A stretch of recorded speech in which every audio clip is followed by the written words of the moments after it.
We spoke here on the show in the past several times discussing former U.S. President Donald Trump's addition to the U.S. Air Force, the Space Force. And now you're here telling us that the Israeli Air Force is doing the same. Very much so, though we're calling it a space administration here rather than a space force.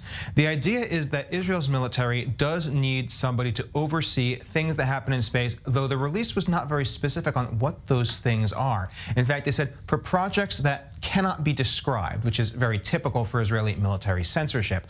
But this isn't exactly the newest development. Certainly, Israel's Air Force has had space in its title for about 2 decades, but it's largely been ignored and sidelined and left to the realm of the Research and Development Division. So what's the change now? The change is that now the Air Force is going to be much more directly involved via the Space Administration with overseeing the capabilities of the Israeli Armed Forces in space. It's no longer something hypothetical. It's no longer on a page in the Ministry of Defense budget somewhere. It's now an active arena that the Israeli military will be conducting operations in, though we do not know what those operations will be. Ariel, behind those big words of operating in space, Israel and the Israeli Air Force is operating in space.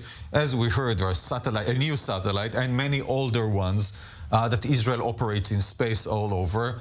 But apart from that, but just because Israel's been operating satellites in space doesn't mean that the arena is the same as it was in Israel's past. In Israel's past, Israel did not have enemies that had space-based systems and anti-space systems.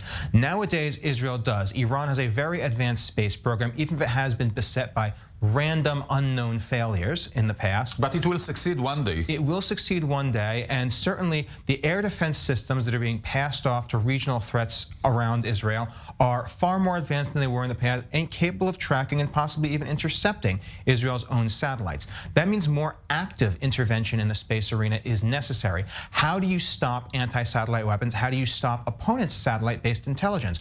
Even jamming of GPS and tools like that, that's the ABC of the current battlefield. It's the ABC of the current battlefield, but the ability to directly influence the physical infrastructure in space is not something that Israel has had to deal with from its enemies before. It is something that Israel will have to deal with in the near future. But I would widen your definition of the words I'm hearing within the Israeli defense industry.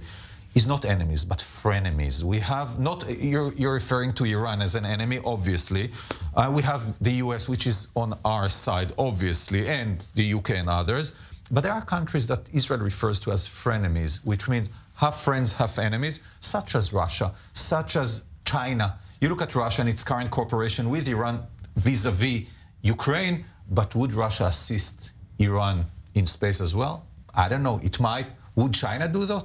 Do so getting oil in return or something else? I don't know. So that's a big deal for Israel. Absolutely. And the cooperation between these, let's call them anti-Western aligned countries, is certainly more valuable to Iran than any trade, and to these countries than any trade they might have with Israel or the very limited trade that, say, Russia has with the West these days.